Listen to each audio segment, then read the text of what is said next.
Boa noite a todos, os aqui presentes e os que estão nos vossos lares. Que Jesus nos abençoe a todos. Hoje o tema é Ano Novo, Vida Nova. É uma questão.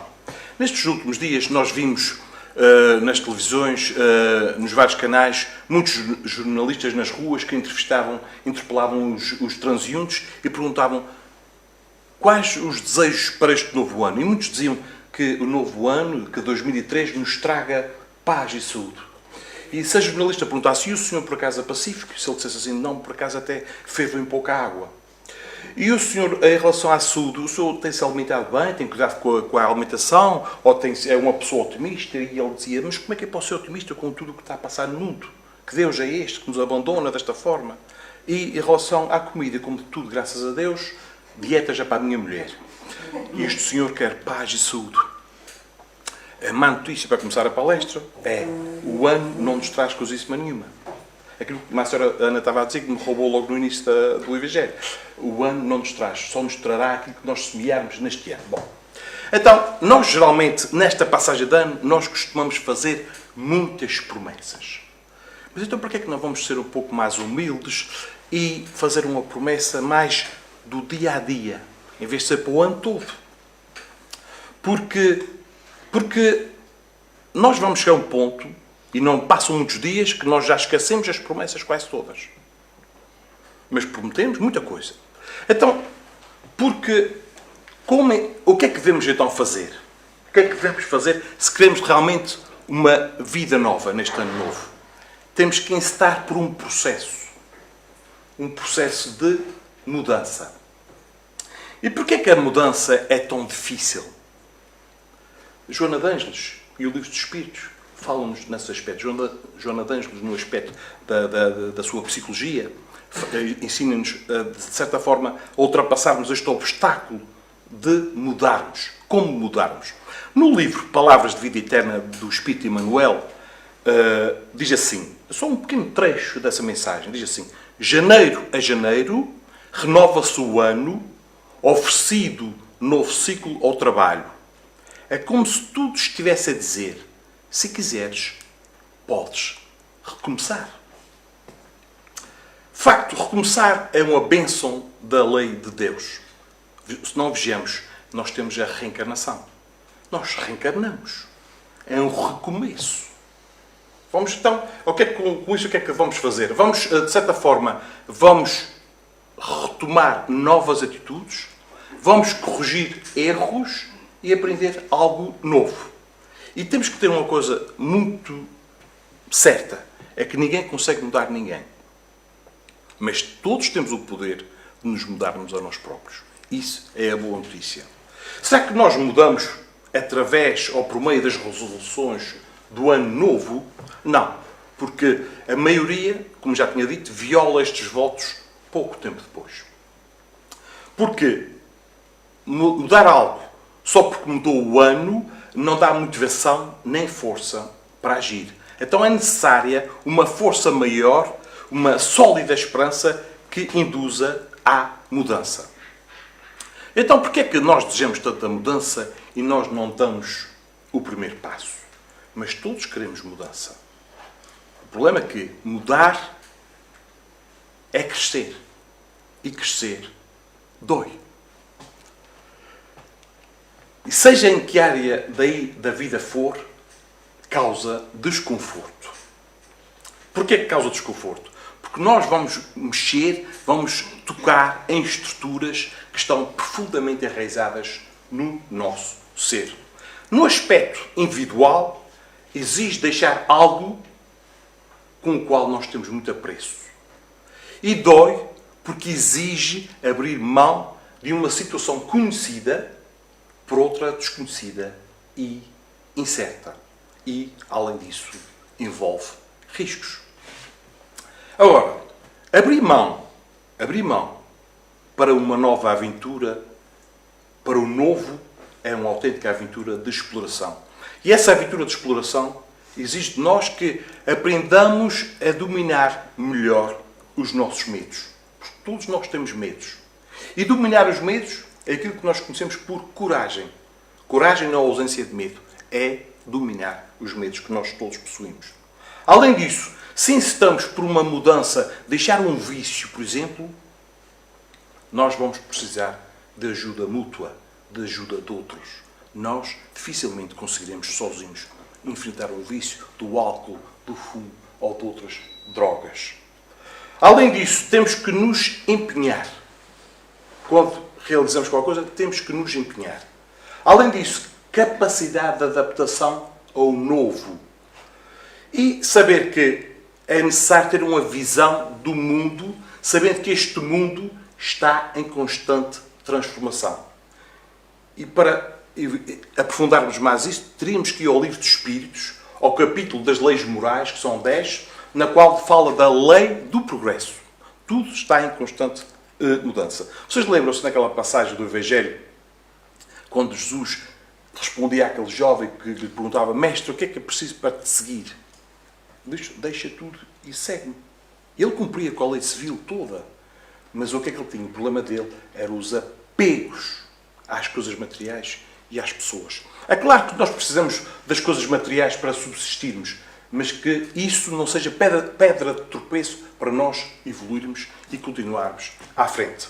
Nós estamos todos presos a vícios e hábitos que estão em nós em forma de crenças profundamente enraizadas. Entrando aqui agora um pouco nos estudos de Joana de Ângeles, a nossa mente é um banco de dados que armazena e registra tudo. Tudo. E as nossas crenças fazem parte do inconsciente. Crenças são quê? Valores que assumimos como verdadeiros e que não discutimos e que, além disso, nos limitam hoje a nossa liberdade. Para vocês terem uma ideia, o nosso inconsciente engloba cerca de 95% da nossa casa mental. O nosso inconsciente. O nosso consciente é apenas 5%. Os 95% é a nossa parte emocional. E os 5% são a nossa parte racional. Ou seja, nós, quando nos 5% queremos tomar uma decisão, vem toda aquela maioria dizer: não faças isso, tu não vais conseguir. Porque já te aconteceu isto no passado, vai-te acontecer no futuro. E vamos gerindo isto desta forma. Agora, Joana de Ângeles afirma uma coisa, que todos nós, todos os dias, emitimos cerca de 60 mil pensamentos diários. Vocês vejam só, 5% consciente, 5% de 60 mil, são cerca de 3 mil pensamentos. Só estamos conscientes de cerca de 3 mil. E os outros 57 mil onde é que estão? Nós somos os donos de nós próprios. A nossa mente é a nossa fábrica. Esta fábrica produz cerca de 60 mil produtos diários. Só que nós, donos, estamos mais preocupados com o exterior de nós próprios, fugindo do nosso interior, fugindo da nossa fábrica, e só temos conscientes de 5% daquilo que nós produzimos.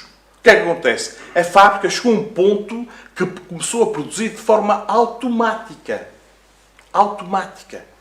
E nós nem sequer fazemos a mínima ideia. Vocês já repararam? Porquê é que eu atuo desta forma? Porquê é que eu tenho medo de determinado convite? Por exemplo, para falar aqui em público. É muito mais simples, é muito melhor, muito mais prazeroso eu estar na minha zona de conforto, como a Lourdes dizia há pouco, estar em casa, no sofá, no quentinho, do que vir para aqui, porque até isto até dá nervos, e vou enfrentar pessoas, será que eu vou gaguejar, será que eu vou me enganar? Eu estou assim, estou confortável em casa, no meu reduto. Zona de conforto é onde eu me sinto bem, onde não existem riscos, onde não existem ansiedades, não existem angústias. Mas, zona de conforto não é sinónimo de zona de felicidade. Eu posso me sentir confortável, mas posso não estar feliz. E que cada vez mais constatemos isto. Se eu não estou feliz, o que é que me está a atrapalhar? O que é que está em mim aqui a bloquear-me para que eu seja mais alegre? E já que estamos a falar de ano novo, para que comecemos já a incitar por isso. A Sorana já deu ali umas pistas. Vamos fazer perguntas. Vamos fazer algo diferente. Vamos fazer algo por nós. Mas para isso nós temos que cada vez mais fazer o seguinte. Tudo o que não nos interessa, tudo que temos dificuldade em lidar, nós automaticamente colocamos no porão do inconsciente. Fica lá, recalcado. Não é para mexer. O problema é que vamos persistindo nisto, e este lado, que está obscurecido em nós, um dia vem à tona. Vocês sabem porque é que o mundo está assim. O mundo está assim porque aquele lado sombra que todos nós temos e resistimos em abraçá-lo, em estudá-lo, está a vir à tona e está a acontecer o que está a acontecer no mundo. O problema é que sombra atrai sombra. Se vocês tiverem tempo, vocês pesquisem no YouTube um documentário, tem cerca de 1h05, 1h10, mas passa-se rápido. O documentário tem por título O Efeito Sombra. O efeito sombra tem os testemunhos de várias pessoas das mais variadas áreas da ciência, desde neurociência, biologia, química, professores, temos até um médium que não é espírita, que também fala, e tem o Deepak Chopra, que vocês devem conhecer. E todos eles têm uma coisa em comum. Tiveram infâncias violentas.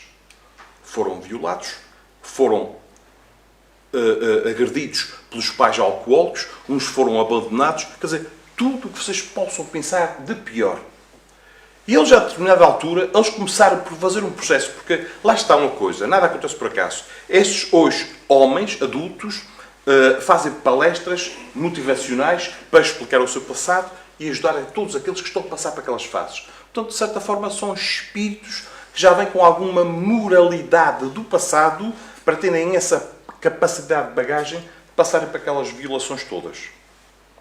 E todos eles começaram por um processo. Aquele que foi violado diversas vezes em criança disse que, naquela altura, uma parte dele morreu. É o tal lado sombra. Ele não quis lembrar mais daquilo. Mas com o tempo foi pensando no seguinte, foi pensando naquilo, e até teve a capacidade de ver no inimigo, lá está no Evangelho, quando Jesus aconselha, amai os vossos inimigos. Ele teve a capacidade de ver de que aquela pessoa, ou aquelas pessoas que me violaram, não eram e nunca foram, nesta existência, pelo menos até à data, pessoas felizes. Não eram.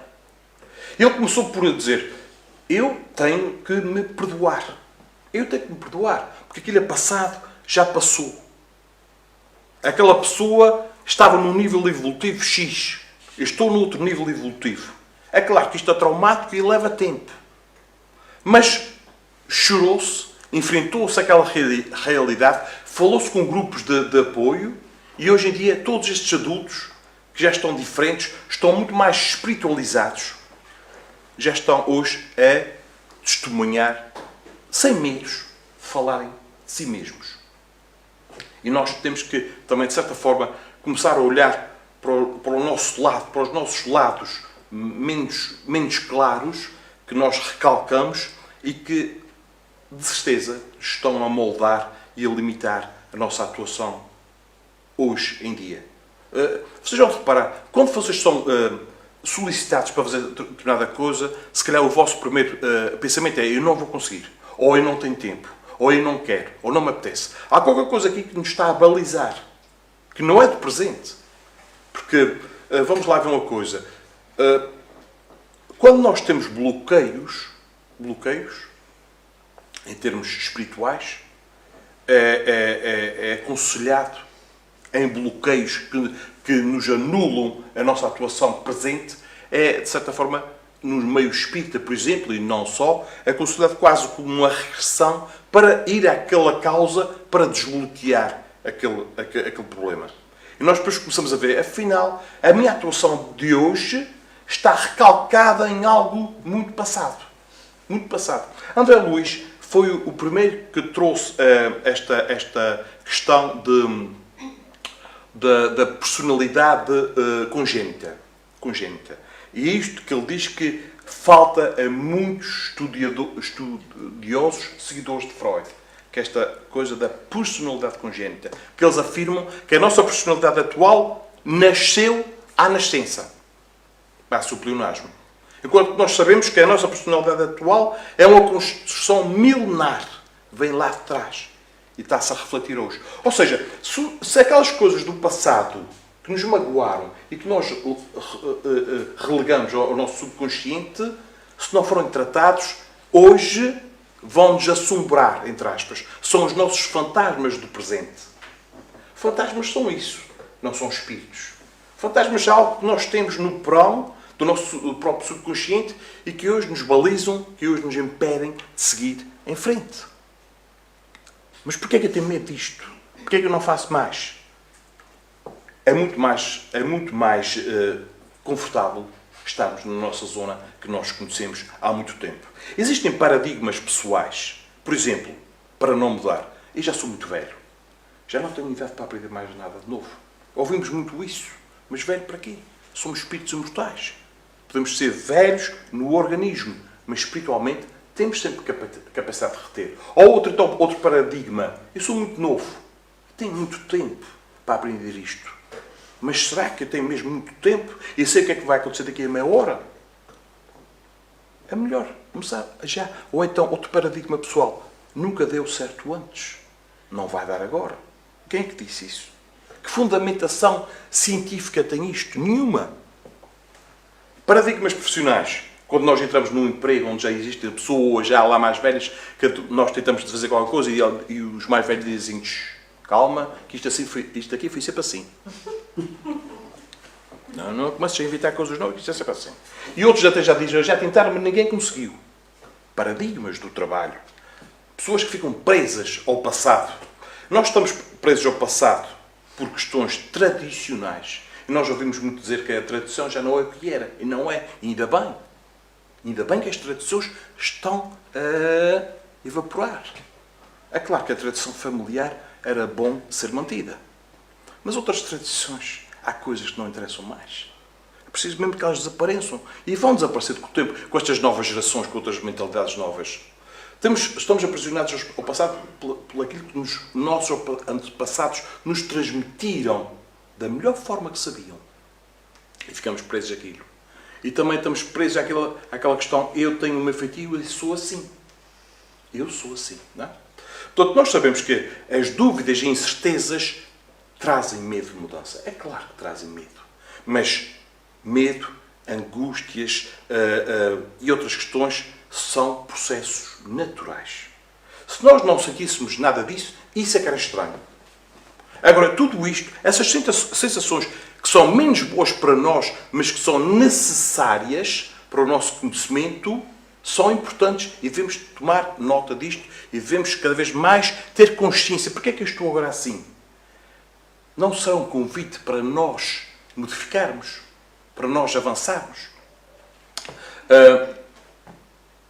A questão 909 do Livro dos Espíritos, Allan Kardec pergunta o seguinte: o homem poderia sempre vencer as suas más tendências pelos seus próprios esforços?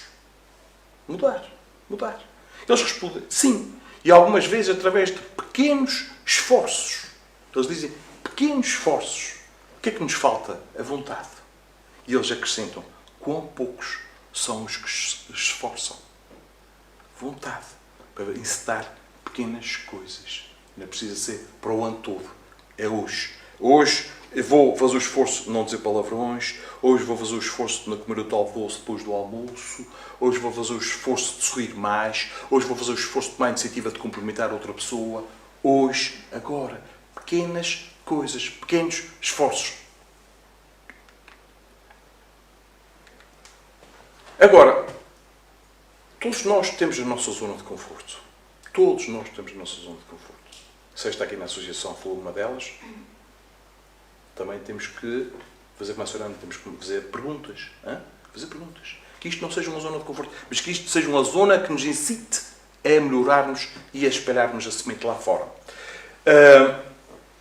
Nós nos sabotamos inconscientemente. Todos os dias nós nos sabotamos. E temos que ver que quantos de nós não faz o mesmo toda uma vida?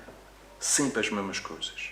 A segunda é igual à outra segunda, a terça é igual à outra terça, o sábado é sempre igual, o domingo é sempre igual, a angústia do domingo depois do almoço é sempre a mesma.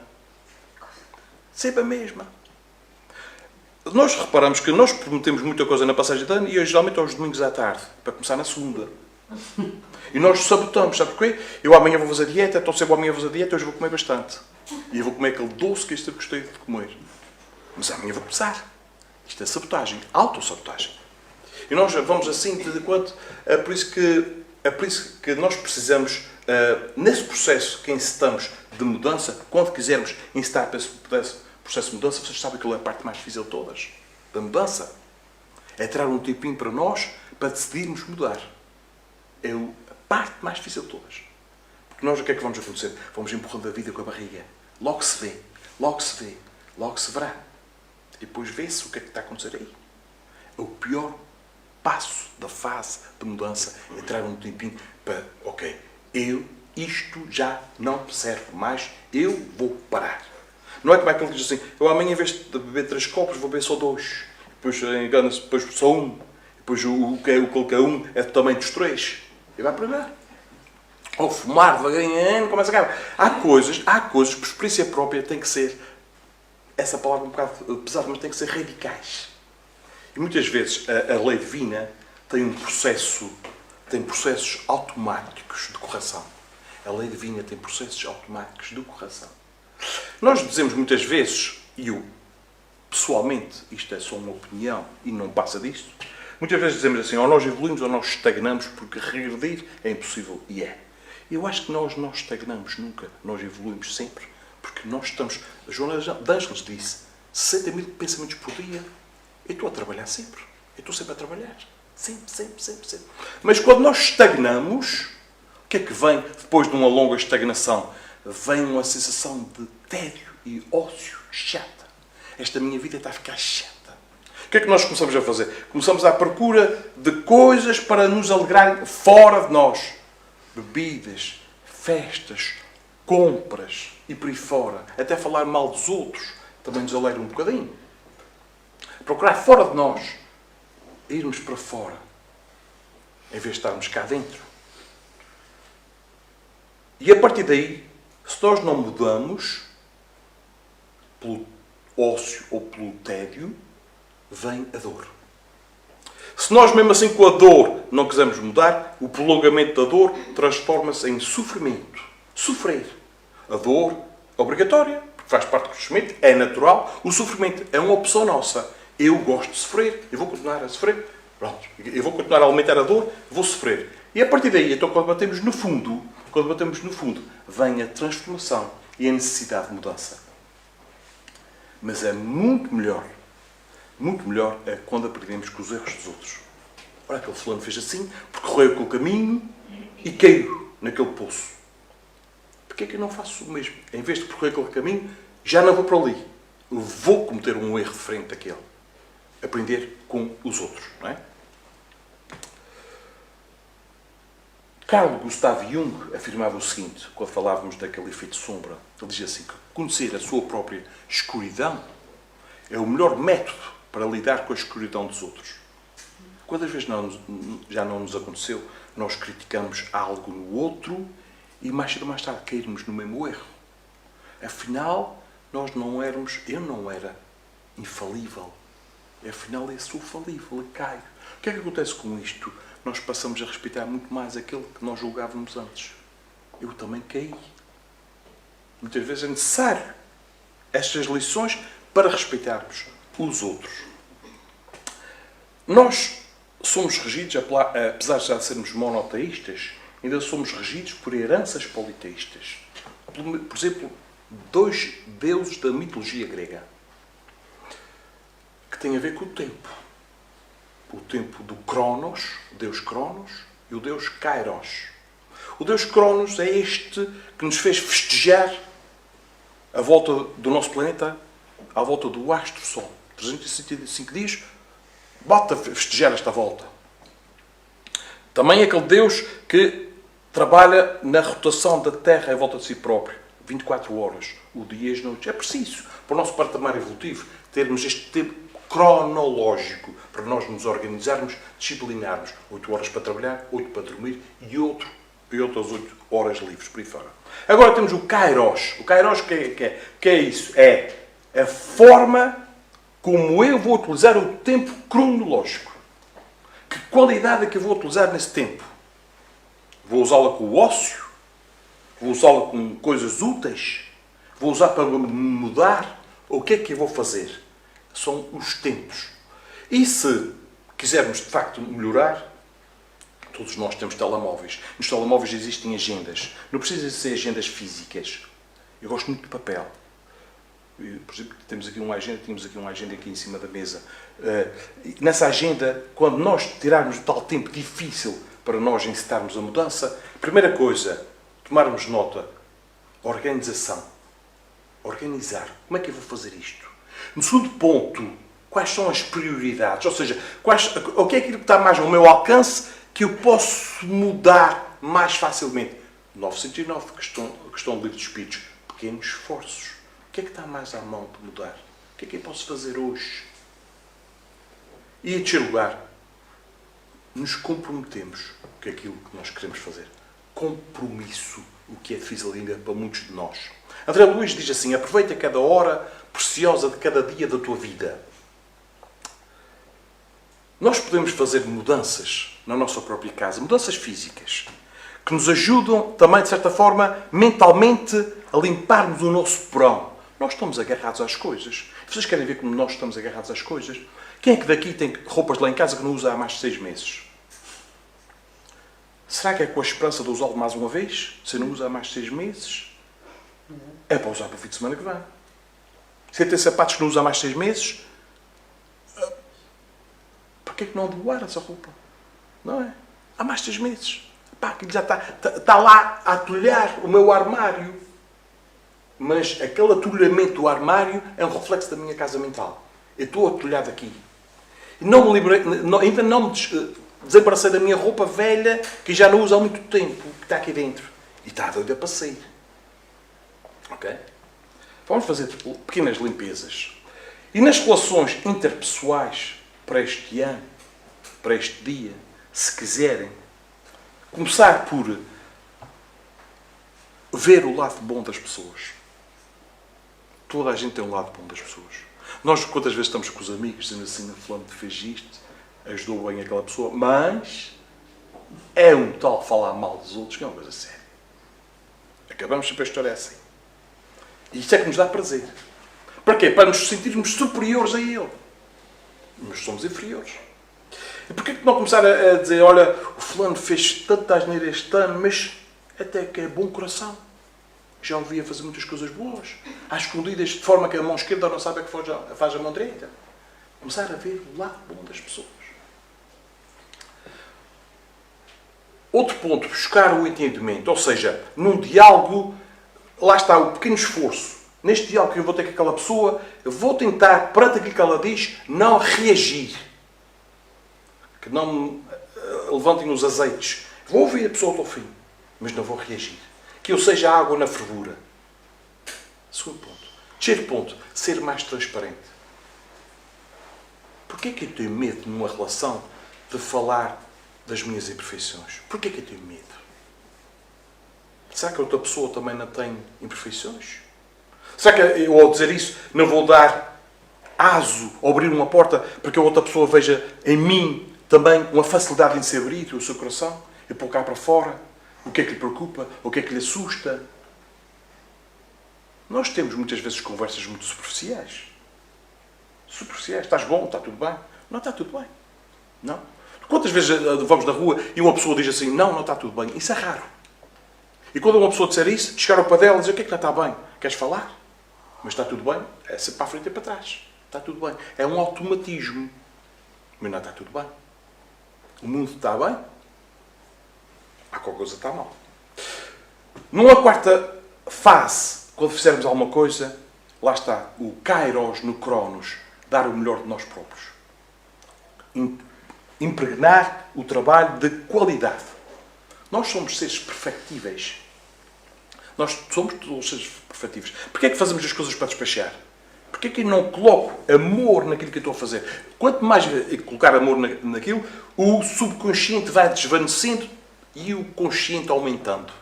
Eu estou presente a fazer uma tarefa. Pode ser chata, mas tem que ser feita.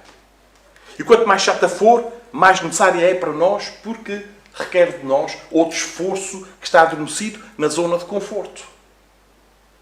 E vocês vão ver, quanto mais complexos forem os problemas que vocês enfrentarem, é sinal que a vossa área de conforto é um sofá enorme. E o sofá tem que ser encurtecido. E vem a complexidade do problema para nós enfrentarmos. E em quinto lugar, viver com alegria. Apesar de tudo, sim, apesar de tudo, somos imortais, somos filhos de Deus. Viver com alegria. Por que não viver com alegria? Acham que temos uma vida triste? Vamos para o Afeganistão para a semana. Durante uma semana vamos uma visita de estudo. A seguir vamos ao Iraque. A seguir vamos à Ucrânia. Vamos ver se conseguimos dormir 8 horas seguidas, com mísseis. Somos tristes? Não. Somos muito abençoados. Vivemos ainda num cantinho bom. E estamos a aproveitar bem este tempo neste cantinho bom?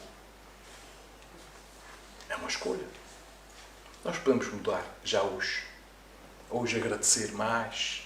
Sermos mais gratos à vida. Queixarmos menos. Olharmos para os outros como centelhas divinas que somos de facto. E logo aí já começamos a ver o ponto bom de cada um. Centelhas divinas. Somos todos luz. Só que ainda muito obscurecida. Maioritariamente pelos nossos medos. Nós próprios nos sabotamos. Não precisamos de inimigos nenhum. Somos o nosso pior inimigo. Do livro Espera Servindo, vou ler só aqui algumas partes de Emmanuel. Diz assim, o título deste texto chama-se Mudanças. Diz assim, muitas aflições resultam da nossa inadaptação à realidade. Aqui ainda, no nosso estágio evolutivo, é muito difícil sabermos ter sem reter. Se observarmos a vida com as lentes da compreensão mais alta, reconhecemos que tudo quanto acreditamos possuir, temos recebido e estamos a receber da divina providência em regime de usufruto. Mais à frente diz assim, à vista disto, recebamos todos os acontecimentos tais quais são, cultivando o bem que se nos faça possível, sabendo que em quaisquer crises da existência, nos problemas que se mostrem inacessíveis à nossa capacidade de solução, devemos entregar a Deus tudo o que a vida nos cedeu por empréstimo, trabalhando e servindo sempre. E termina dizendo, no sustento da nossa própria paz, estejamos conscientes que a lei da mudança funciona em toda a parte, em nome do Criador, não para que haja sofrimento, e sim para que se realize o melhor. Obrigado pela vossa atenção.